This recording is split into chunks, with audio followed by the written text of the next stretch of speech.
वाली मजीद इस्लामिक और साइंसी मालूमात की वीडियोस का नोटिफिकेशन बर वक्त मिलता रहे।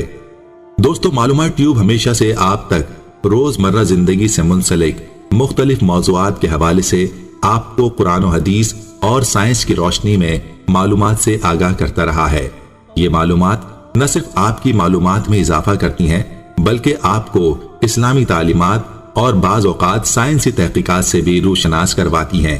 प्यारे दोस्तों, आज का हमारा ये टॉपिक एक ऐसा टॉपिक है जिसके हवाले से हर शख्स परेशान है, क्योंकि हर शख्स के जहन में हर वक्त तफक्कुरात का तांता बंधा रहता है।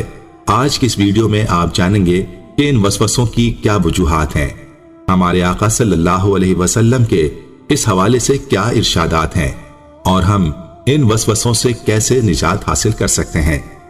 दोस्तों, इस हवाले से मुकम्मल मालूमात के लिए इस वीडियो को आखिर तक जरूर देखिएगा।